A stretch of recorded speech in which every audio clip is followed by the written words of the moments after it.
갈라디아서 프롤로그라는 제목으로 하나님 말씀 전하겠습니다. 사도 바울은 사도행전에 보면 3번에 걸쳐서 전도 여행을 떠납니다. 그런데 특별히 첫 번째 전도 여행 때는 바나바와 함께 그들의 고향인 구브로와 갈라디아 지역을 중심으로 복음을 전하게 되죠. 우리가 이제 이번 주에 있을 갈라디아서 말씀 사경에는 이 바울이 1차 전도 여행 때 복음을 전했던 그 갈라디아 교회에 보낸 그 편지를 가지고 우리가 말씀을 나누려고 합니다.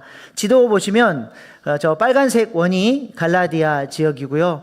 그 밑에 섬이 하나 보이실 거예요. 저기가 바로 바나바의 고향 구브로입니다. 갈라디아는 사도 바울의 고향이고, 오른쪽에 보면 빨간색 별이 하나 보이실 텐데요. 저기가 바로 바울과 바나바를 선교사로 파송한 안디옥 교회입니다.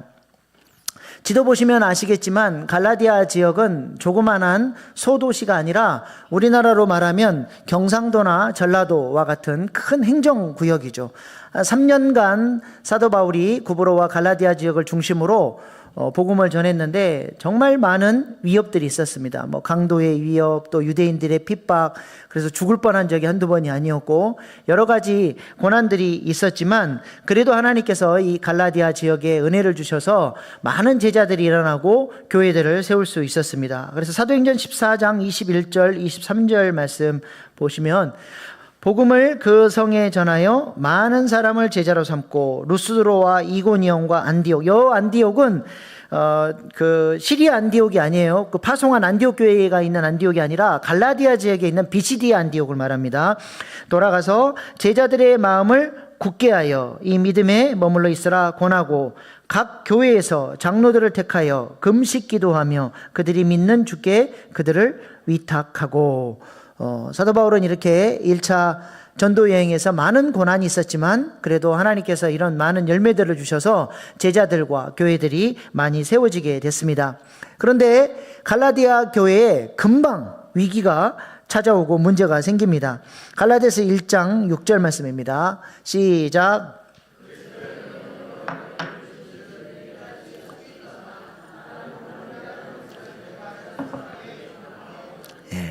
사도 바울이 전한 복음이 훼손되고 다른 복음, 가짜 복음이 들어와서 갈라디아 교회를 흔들고 어려움 가운데 처하게 만들었다는 것이죠.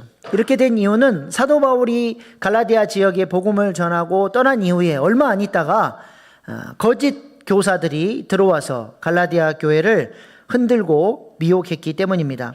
갈라디아 교회의 문제점 보시면요.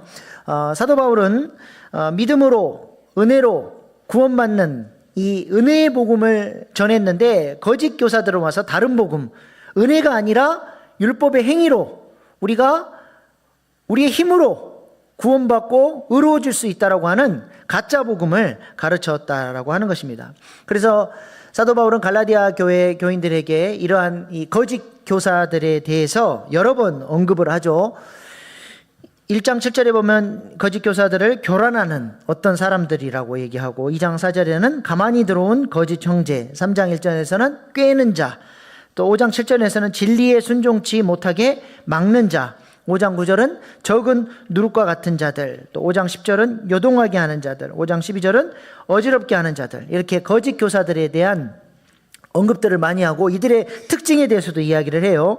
2장 4절에 보면 거짓 교사들은 자유를 엿보고 종으로 삼고자 하는 자들이고, 또 4장 9절로 10절은 절기들을 지키게, 절기를 지켜야 은혜 받는다라고, 구원받는다라고 잘못 가르치는 거죠. 4장 21절은 율법 아래 있고자 하는 자들, 또 5장 3절로 4절은 율법 안에서 의롭게 되려는 자들, 또 5장 2절 12절 또 6장 12절 13절에 보면 할례를 강조하는 자들, 이런 자들이 갈라디아 교회에 들어와서 자유케 되는 복음을 거부하고 율법의 종노릇하도록 그렇게 갈라디아 교인들을 미혹했다라는 것이죠.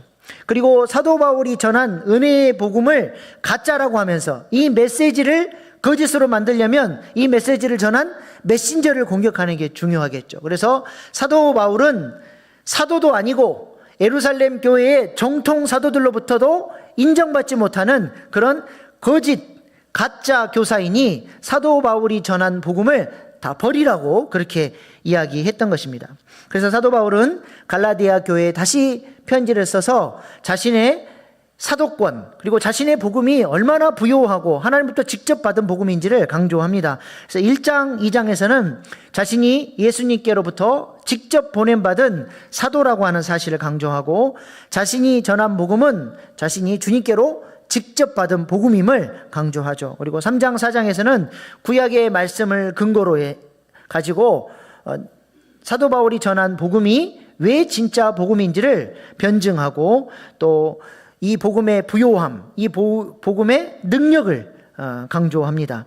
그리고 5장, 6장에서는 이 복음이야말로 우리를 참된 자유로 이끌고 성령의 열매를 맺게 하고 예수 그리스도를 닮아가는 진짜 복음이라고 하는 사실을 강조하고 있습니다. 그래서 갈라디아서는 이렇게 정리를 해볼 수 있습니다. 1장, 4장은 율법과 죄와 사망으로부터 우리를 자유케 하는 복음, 그것이 1장부터 4장까지 내용이고 5장, 6장은 이 복음을 소유한 자들이 성령의 능력을 따라 살아감으로써 성령의 열매를 맺고 예수님을 닮아가는 예수 그리스도의 흔적을 가진 사람이 된다는 것입니다. 그래서 갈라디아서의 핵심 단어는 뭐겠어요? 자유예요, 자유. 어떻게 우리가 자유를 누리느냐? 어떻게 과거에 종살이하고 죄의 문제를 극복하지 못하고 반복적으로 넘어지는 이런 문제들, 우리 연약함으로부터 자유케 될 수 있느냐? 바로 복음과 성령의 능력이 역사하면 우리가 자유케 되어지는 하나님이 원하시는 열매를 맺는 사람으로 성장하게 된다라고 하는 것을 갈라디아서가 강조하고 있습니다. 그래서 갈라디아서의 핵심 구절은 5장 1절이에요. 이 말씀 안에 갈라디아서 핵심 내용이 한 구절 안에 다 담겨 있습니다. 같이 읽어보겠습니다. 시작. 그리스도께서 우리를 자유롭게 하려고 자유를 주셨으니 그러므로 굳건하게 서서 다시는 종의 멍에를 매지 말라. 아멘.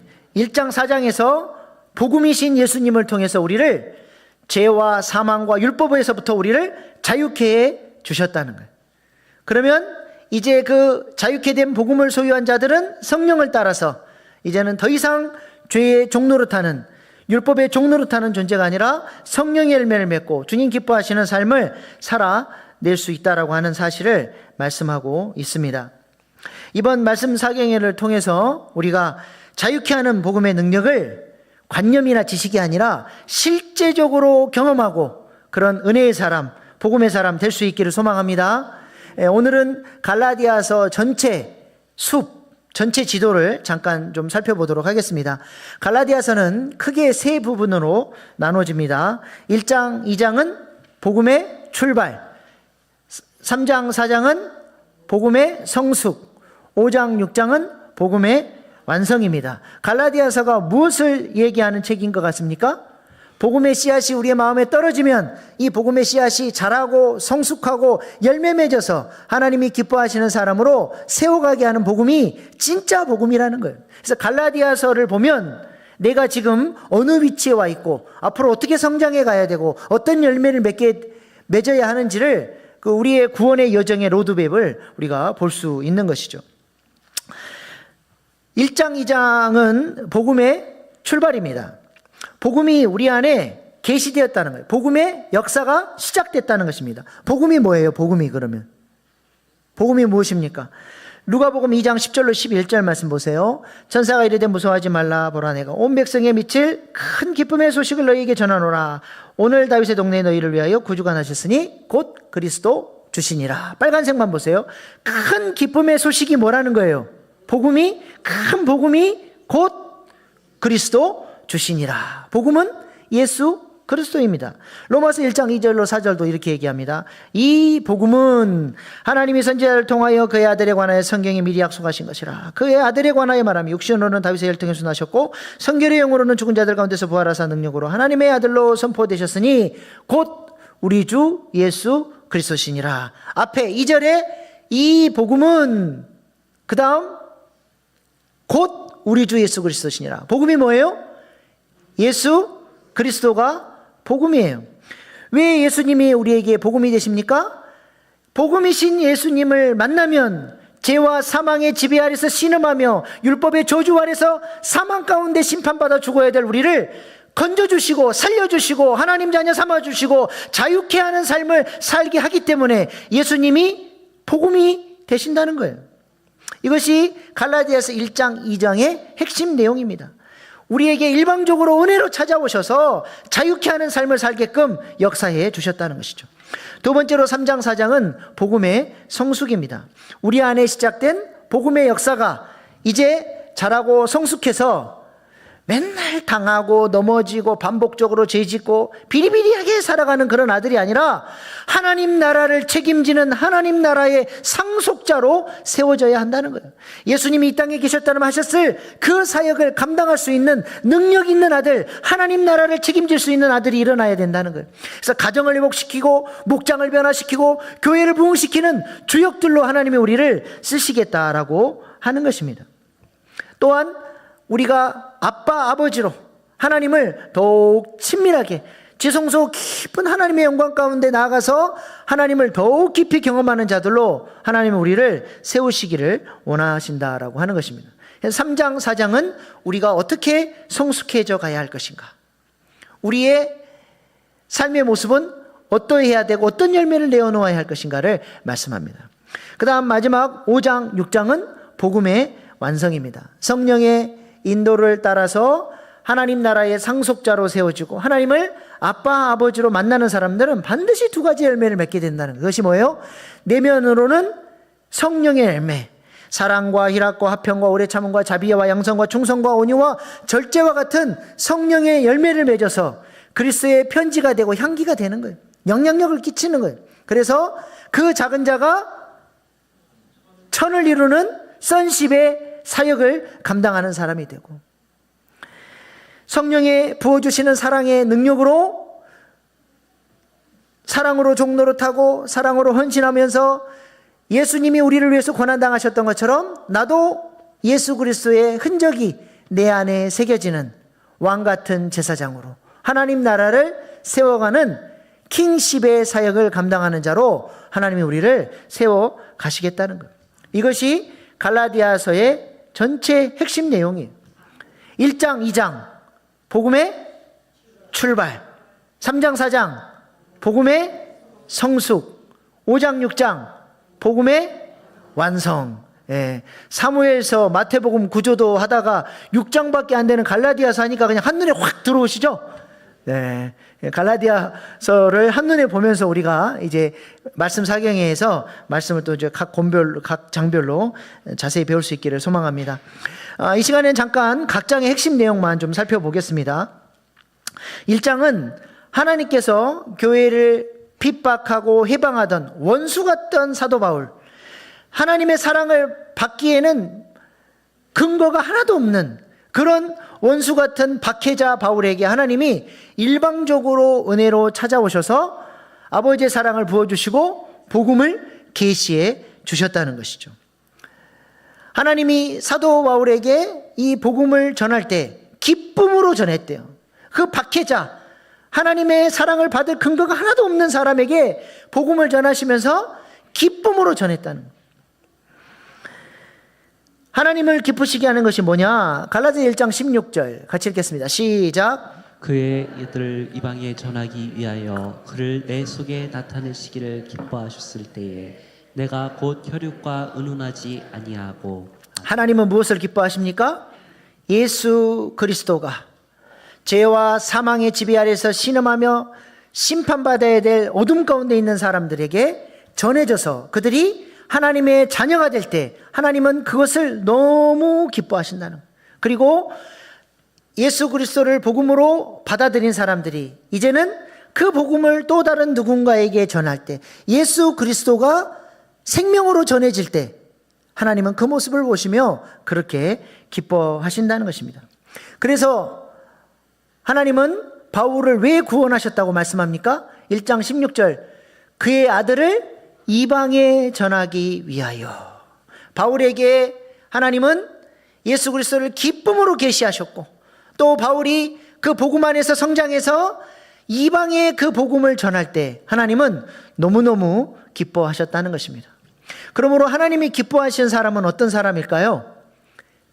예수 그리스도의 생명, 전하는 사람을 하나님은 그렇게 기뻐하시고 그 사역을 이룰 수 있도록 하나님은 재정도 채워주시고 건강도 책임져 주시고 모든 환경들을 그 사역을 할 수 있도록 하나님이 몰아가시고 하나님의 퍼즐링의 은혜로 인도해 주신다는 거예요. 하잉알테이 선교회를 통해서 교육 선교를 하면서 느끼는 것은 하나님께서 이 사역을 너무 기뻐하신다는 거예요. 온 열방에 예수 생명 전하는 사역, 어린아이들 심령에 예수 그리스도의 복음을 심는 사역을 하려고 하니까 하나님이 재정도 채워주시고 물질도 채워주시고 사람도 채워주시고 이 사역이 되어질 수 있도록 이 사역이 꼭 필요한 선교지를 연결시켜 주셔서 이 사역을 하나님이 인도해 주셨다는 거예요. 이번에 이제 곧 그 마지막 그 하잉알테이 교재 7권, 8권이 이제 곧 출판이 됩니다. 그러면서 이제 제 아내랑 그동안에 8권의 책을 출판하기까지 얼마의 재정이 들어갔는가를 이렇게 쭉 봤더니 세상에 깜짝 놀랐어요. 수천만 원이 아니라 억 단위로 돈이 쏟아부어진 거예요. 근데 제가 가진 게 뭐가 있습니까? 아무것도 없는데 이 생명 전해보겠다라고 그냥 맨땅에 헤딩했더니 나머지는 하나님이 다 알아서 책임져 주셨다는 거예요. 하나님께서 이 교육 선교를 우리 일신교회의 사명으로 맡겨주신 줄로 믿습니다. 단임 목사 혼자 사역이 아니에요. 이제는 우리가 같이 같은 마음으로 같은 뜻으로 재정도 함께 헌신하면서 함께 기도하면서 온 열방에 여기저기서 선교사님들이 우리 좀 도와달라고 합니다. 우리가 그렇게 교육 선교로 예수 생명 전하는 일에 우리 교회가 쓰임받을 수 있기를 소망합니다. 그러면 하나님이 우리 교회를 보시면서 뭐라고 하실까요?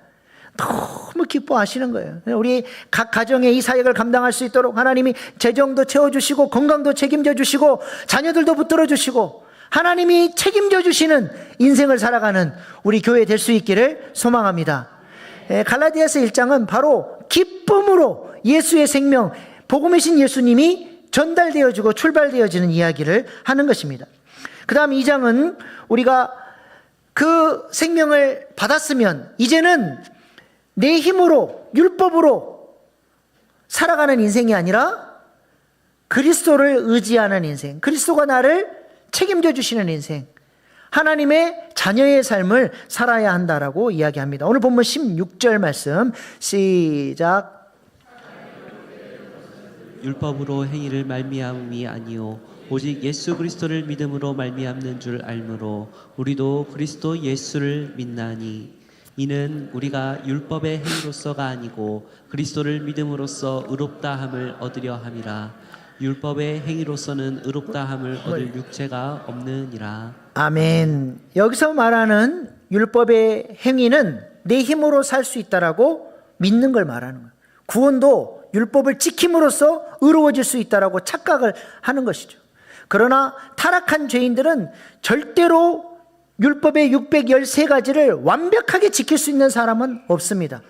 어느 누구도 그 율법을 지켜서 율법이 약속하는 축복을 받을 수 있는 사람이 없다는 것이 구약의 결론이에요. 그런데도 계속해서 유대인들은 이 율법을 통해서 자기들이 하나님께로 갈 수 있고 의로워질 수 있다라고 착각을 하는 것이죠. 그게 안 되니까 예수님이 이 땅에 오셔서 우리는 예수님을 믿음으로써 예수님이 율법을 모든 완성을 다 이뤄 놓으신 거예요. 예수님 안에 모든 언약적 축복이 들어있습니다. 예수님을 믿는 순간 예수님이 이뤄 놓으신 율법에 대한 완성을 우리도 이룬 것이 돼서 언약적 축복을 우리가 같이 누릴 수 있게 되는 거예요.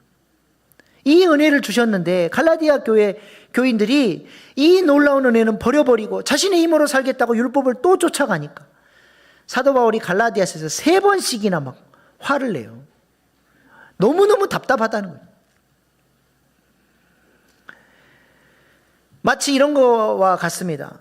7살 아이가 자신의 인생을 책임질 수 있나요?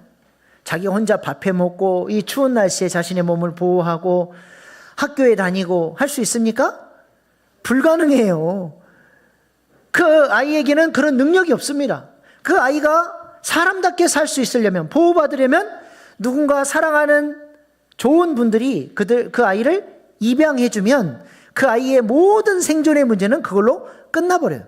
부모가 그 아이를 이제 책임져 주는 것이죠. 우리가 마치 그런 존재와 같다는 것입니다. 죄와 사망의 지배 아래서 이 모든 저주의 문제들을 해결하지 못하고 신음하며 고통당하고 살아가는 우리들을 하나님이 불쌍히 여기시고 예수님을 보내주셔서 우리를 입양해 주셨어요. 입양.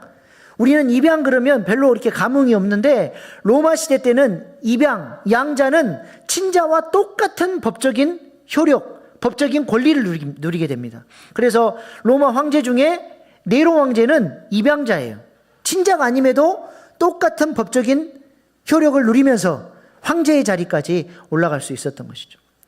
하나님이 우리를 입양시켜 주셔서 예수님이 누리는, 친자가 누리는 아버지의 권세, 영광을 똑같이 누릴 수 있도록 은혜를 베풀어 주셨다는 것입니다.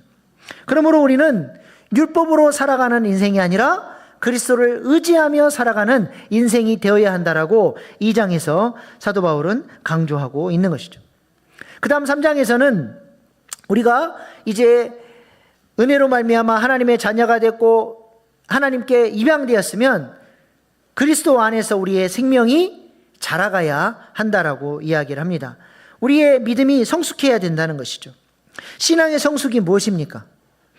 항상 받기만 하는 게 아니라 받은 은혜에 이제는 우리도 응답할 수 있는 수준으로 성장하는 게 성숙이죠. 예수님이 우리를 위해서 십자가를 지셨어요. 은혜 주셨어요. 그러면 항상 예수님이 나를 위해서만 십자가를 지는 게 아니라 나도 이제 그 은혜에 응답해서 십자가를 지고 주님을 따르는 제자가 되어야 하는 것이죠. 그래서 갈라디아서 3장 26절 27절에 사도 바울은 이렇게 말씀합니다. 시작. 너희가 다 믿음으로 말미암아 그리스도 예수 안에서 하나님의 아들이 되었으니 누구든지 그리스도와 합하기 위하여 세례를 받은 자는 그리스도로 옷 입었느니라. 구원받은 우리가 이제는 어떤 단계로 나아가야 된다고 얘기합니까? 세례를 받고 그리스도로 옷 입는 수준으로 성장해 가야 한다는 것이죠. 세례가 뭐예요? 과거에 옛사람이 물속으로 들어가서 죽는 거예요. 내 마음 내 뜻대로 세상을 사랑하고 죄를 사랑하고 육체의 정욕대로 마음대로 살았던 내가 이제는 그 옛사람이 세례를 통해서 죽고 이제는 성부 하나님을 왕으로 섬기고 성자 예수님의 은혜 안에서 성령의 인도를 따르는 하나님의 사람으로 하나님의 은혜에 응답할 줄 아는 거룩한 사람으로 성숙해 가는 것이 바로 세례죠. 이스라엘 백성들은 홍해를 지나면서 세례를 받았습니다. 그들의 과거의 옛 주인 바로와 그의 군대가 홍해에서 다 수장당해서 죽어버리죠. 그 어둡던 삶, 죄의 종로를 타던 삶, 애굽에서 묶여있던 그 삶이 이제는 완전히 끝나버렸고 홍해를 지나면서 이제는 구름기둥과 불기둥의 인도를 따르며 하나님이 공급해 주시는 새 양식을 공급받고 새로운 삶의 비전과 목표를 향해서 달려가는 여호와의 군대로 세워진 사건이 바로 홍해 세례 사건이라고 하는 것입니다. 여러분에게는 이 세례의 증거가 있으십니까? 그냥 종교 행위로 받았던, 종교 의식으로 받았던 세례 말고 진짜 나는 죽고 예수로 사는 그 세례의 삶이 열려져야 새로운 차원의 신앙의 영역이 열려지는 거예요. 성막에서도 보면 번제단에서 죄를 용서받고 물두멍에서 나의 옛사람이 죽게 되면 어떤 세상이 열려요? 뜰만 밟는 수준이 아니라 성소 지성소로 나가게 돼요. 성소에서 하나님이 공급해 주시는 신령한 양식을 공급받고 금등대의 성령의 조명을 받고 하나님의 마음을 만져드리는 분향단의 기도와 향연을 올려드려서 하나님의 지성소의 영광 깊은 곳까지 나아가서 그 영광을 머금고 이제는 영문 밖으로 나가 그 하나님의 영광을 자랑하고 증거할 수 있는 사람으로 하나님이 우리를 세우시기를 원하신다는 거예요. 항상 뜰만 밟는 수준이 아니라 이제는 나는 죽고 예수로 살아서 새로운 차원의 삶으로 나가는 것이죠. 제가 송구 영신 예배 때도 말씀드렸는데요. 물의 증거. 나주개사의 삶을 살면 어떤 축복을 받는다 그랬어요? 첫 번째 축복은 퍼스트 블레싱은 예수님을 나의 구주로 영접하는 사건이고 세컨드 블레싱은 내가 죽고 예수로 살기 시작할 때 새로운 차원의 축복이 하나님이 나를 사용하시고 나를 그리스도의 편지로 향기로 사용하시는 은혜의 역사가 열려진다는 것입니다. 우리에게 이런 새로운 차원의 자기 부인의 삶, 하나님의 영광을 경험하는 그런 삶으로 나아가는 저와 여러분 될 수 있기를 소망합니다. 그 다음 4장은 이렇게 나는 죽고 예수로 사는 사람이 하나님을 아빠, 아버지로 만난다는 거. 한번 해보세요. 아빠, 아버지. 시작. 하나님이 그렇게 가깝게 느껴지십니까? 아버지 그러면 하나님의 사랑이 막 절절하게 느껴지시나요? 아니면 항상 저 멀리 하늘 높은 곳에 계시는 나와 상관없는 하나님이십니까? 내가 죽고 물두멍을 지나 성소 지성소로 나아가면 하나님의 영광, 하나님의 그 영광을 친밀하게 경험하는, 아빠 아버지로 경험하는 새로운 차원의 삶이 열려진다는 거예요. 그러면 어떤 열매를 내어놓게 되죠? 하나님의 은혜가 내 마음을 가득 채우니까 그 은혜 때문에 헌신하게 되고 은혜 때문에 순종하게 돼서 은혜의 열매인 이삭을 내어놓게 된다는 거예요. 이 은혜가 없는 사람들은 4장에서 이삭의 열매를 내어놓을 것이냐 이스마엘의 열매를 내어놓을 것이냐를 얘기해요. 이 은혜가 없는 사람들은 항상 뭘 내놔요? 이스마엘을 내놓는 거예요. 교회를 다니고 봉사는 하지만 내게 은혜가 없고 아버지의 사랑이 없으니까 항상 억지로 하는 거예요. 내 교회 안에서 위치 때문에, 다른 사람 보는 눈 때문에 억지로 하는 거예요. 억지로. 기쁨도 없고 감사도 없고 그냥 억지로 하는 거예요. 언제 이것 좀 내려놔 볼까? 그러니까 나오는 열매가 뭐예요? 이스마엘이에요. 하나님이 받으실 수 없는 열매가 나온다는 것입니다. 우리는 지성소의 영광, 아버지의 사랑을 경험하며 하나님을 아빠 아버지로 경험하고 주님이 원하시는 열매를 기쁨으로 내어놓을 수 있는 그런 믿음의 사람들 될 수 있기를 소망합니다. 그 다음에 5장 6장은 이렇게 자기 부인을 통해서 하나님 나라의 상속자로, 하나님 나라를 책임지는 성숙한 사람으로 세워지고 하나님을 아빠 아버지로 경험한 사람들이 내어놓게 되는 두 가지 열매를 이야기하고 있죠. 내면 안에 첫 번째는 성령의 열매가 맺혀진다는 거예요. 그리고 사랑의 수고와 헌신을 통해서 그리스도의 흔적이 내 마음에 새겨지는 왕같은 제사장의 헌신. 이 첫 번째는 성령의 열매, 두 번째는 사랑의 수고와 헌신, 예수의 흔적을 갖는 사람이 된다는 거예요. 5장은 성령의 열매에 대해서 이야기를 합니다. 이 성령의 열매를 맺는 사람은 어떤 사람이에요? 성령을 따르는 사람이에요. 성령을 따른다는 게 뭡니까?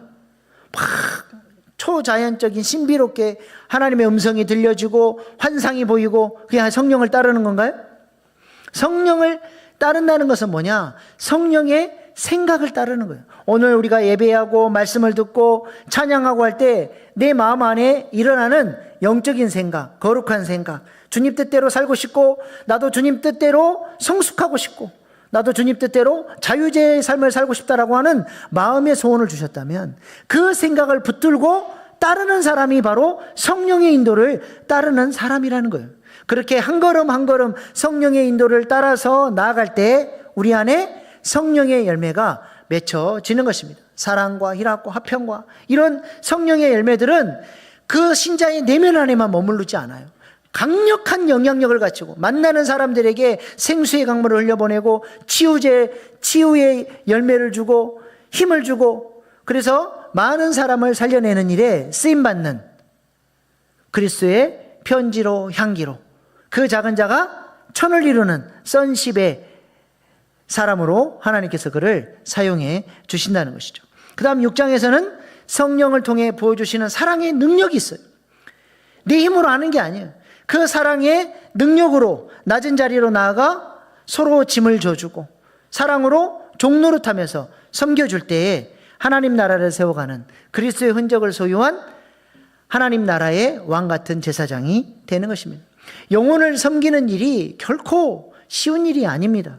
그 헷갈리는 사람, 아직 영적 세계를 모르는 사람을 주님께로 데려오기까지는 정말 치열한 영적 전쟁이 있고 그 사람을 위해서 기도해야 되는 헌신이 있는 거예요. 복음 전하다가 무시도 당하고 욕도 듣고 그 헷갈리는 사람을 주님께로 데려오기 위해서 온갖 아양을 떨고 선물도 갖다 주고 그렇게 데려오려고 하는데 말 한마디에 그냥 푹푹 찔러대는 거예요. 그냥 자존심 상하게 하고 그럴 때마다 내 영혼 안에 뭐가 새겨져요? 그리스도의 흔적이 새겨지는 거예요. 우리 주님이 우리를 살리시기 위해서 십자가 지셨던 그 그리스도 흔적이 우리에게도 새겨지는 모습을 보면서 이야, 너 나 닮았다. 내가 너의 그 헌신을 통해서 영광을 받는다. 그런 그리스도의 흔적을 소유한 사람으로 하나님이 우리를 세워 가시겠다는, 이런 사람이 바로 하나님 나라를 세워가는 사람이요, 왕같은 제사장이요, 킹십을 이뤄가는 사람이라고 하는 것입니다. 선십과 킹십, 이것이 복음을 제대로, 복음 안에서 제대로 성숙한 사람이 나아가게 되는 삶의 열매인 것이죠. 5장 6장은 교차대꾸법의 구조를 가지고 있습니다. 교차대꾸법의 핵심은 가운데라고 말씀을 드렸죠. 가운데 뭐가 있어요? 성령을 따라 행하라. 성령을 따라 행하면 하나님께서 성령을 통해서 우리에게 아버지의 사랑을 충만하게 부어줘요. 그 사랑의 능력으로 B와 B 다시의 일이 일어나는 거예요. 그게 뭐예요? 사랑으로 서로 종노릇하고 짐을 서로 지는 헌신이 나타나게 된다는 거예요. 주님 닮은 모습이 나타난다는 거예요. 그러면서 저런 헌신을 통해서 교회가 아름답고 든든하게 세워져 가고 더 큰 일을 할 수 있는 교회로 세워져 가는 것이죠. 그러나 A와 A-에서는 뭘 보여줘요? 절대로 율법의 행위로는, 우리의 힘으로는 저런 삶을 살아요? 못 살아요? 안 된다는 거예요. 할례로는 안 된다는 거예요. 할례는 행해봤자 자기 자랑이나 하는 것이지 저걸 통해서 하나님께 영광 돌리는 삶은 불가능하다는 거예요. 은혜 없이 섬기는 사람은 항상 자기 힘으로 했기 때문에 그 공로도 누가 가져가야 됩니까? 내가 가져가는 거예요. 내가 이 교회에 몇 년을 헌신을 했고, 내가 이 교회에 무슨 일을 했고, 나를 교인들이 알아줘야 되고, 내가 대접받아야 되고, 내가 높임받아야 된다고 큰 소리 치는 거예요. 하나님께 영광 돌리지 않습니다. 이게 바로 이스마엘이에요. 전부 다 자기 영광으로 가는 거예요. 그러니까 할례를 그렇게 강조하는 유대인들을 향해서 지금 사도 바울이 갈라디아에서 얼마나 화가 났는지, 니들이 그렇게 할례가 자랑스럽냐? 그러면 그 끄털이 껍데기만 자르지 말고 아예 거세를 해서 내가 주를 위해서 이렇게 헌신했다고 자랑하라. 그렇게 막 욕까지 해대버려요. 얼마나 화가 났는지. 율법으로는 안 돼. 내 행위로, 내 힘으로, 내 본성으로는 안 된다는 거예요. 뭐가 필요하다는 거예요? 성령의 은혜. 아버지의 사랑이 내 마음에 부어져야 내가 그리스도 안에서 자라고 주님이 원하시는 열매를 내어놓게 된다는 것입니다. 이렇게 갈라디아서는 우리의 신앙의 성숙의 여정을 우리에게 보여주고 있습니다. 이번 갈라디아 말씀 사경에 참여하셔서 진짜 복음, 우리가 어떻게 그리스도 안에서 아름답게 성숙해져 가야 하는지 이런 여정들을 배우고 우리가 올 한 해 그리스도의 그 부어주시는 사랑과 은혜 안에서 아름답게 성장해가는 저와 여러분 될 수 있기를 소망합니다. 이것이 진짜 복음이라는 거예요. 어떻게 지금까지 신앙생활 하시면서 어떠한 성숙과 열매가 여러분의 삶에 나타나셨습니까? 여러분의 주변에 어떤 영향력을 끼치고 계십니까? 오늘날 갈라디아서가 말하는 복음과는 다른 복음들이 너무 많아요. 많은 그리스도인들이 죽은 다음에 천국 간다라고 하는 이 천국행 티켓 하나 붙들고 신앙의 성숙도 없고 성화의 훈련도 없고 예수님을 닮아가는 열매도 없고 그렇게 살아가. 이거는 갈라디아서에서 다른 복음이라고 얘기합니다. 이거는 진짜 복음이 아니래요. 진짜 복음은 복음의 출발과 성숙과 완성으로 나아가게 된다는 것이죠. 이번에 이 갈라디아서 이 피 묻은 복음, 진짜 복음을 잘 배우는 귀한 시간 될 수 있기를 소망합니다. 아멘. 옆에 계신 분들에게 갈라디아서 말씀 사경에서 뵙겠습니다. 인사 한번 하십시오. 네. 마지막으로 갈라디아서 핵심 키워드만 한번 읽고 오늘 말씀 마치도록 하겠습니다. 첫 번째 복음의 출발 1장 2장 계시된 복음. 복음이 계시돼서 출발이에요. 1장은 복음의 계시, 2장은 이제 들어온 이 복음을 붙들고 살아야 돼요. 율법이 아니라 그리스도로 사는 삶. 그 다음에 두 번째는 복음의 성숙, 3장 4장 하나님 나라의 상속자로 우리가 세워져 가야 합니다. 그래서 3장에서는 나는 죽고 예수로 사는 이 세례, 그리스도와의 연합을 통해서 우리가 언약적 축복을 누리는 상속자로 세워질 수 있는 것이고, 4장에서는 내가 죽고 그리스도로 살아감으로써 성소 지성소로 나아가 하나님을 아빠 아버지로 만나는 그런 아들이 된다는 것이죠. 그 다음에 세 번째는 복음의 완성, 5장 6장 성령의 열매와 예수 흔적의 열매를 내어놓게 됩니다. 5장은 성령의 열매, 선십, 그리스도의 편지로 향기로 성장해가는 것이고, 6장은 예수의 흔적을 내 몸에 새겨넣는 삶을 사는 거예요. 킹십, 왕같은 제사장의 삶입니다. 정리가 되셨습니까? 다시 설교해야 되나요? 네. 이번에 우리 갈라디아서 말씀 살경회를 사모하고 우리 모두가 복음을 잘 이해하는 귀한 시간 될 수 있기를 소망합니다. 기도하겠습니다. 갈라디아서는 우리에게 복음의 출발과 성숙과 열매를 가르쳐 줍니다. 예수님을 믿는다고 하면서도 다른 복음을 붙들고 여전히 죄의 종노릇하며 신앙의 성숙 없이 살아오지는 않았습니까? 이제는 자기 부인을 통해 주님 원하시는 의의 열매를 내어드리고 하나님 나라의 상속자로 성령의 아름다운 열매를 맺는 거룩한 사람으로 예수님이 이 땅에 계셨다라면 하셨을 그 영광스러운 사역들을 감당하는 왕같은 제사장으로 성숙해가는 신자 되게 해달라고 이 시간 주신 말씀 붙들고 주여 3번 부르고 결단의 기도로 나아가시겠습니다. 주여 주여 주여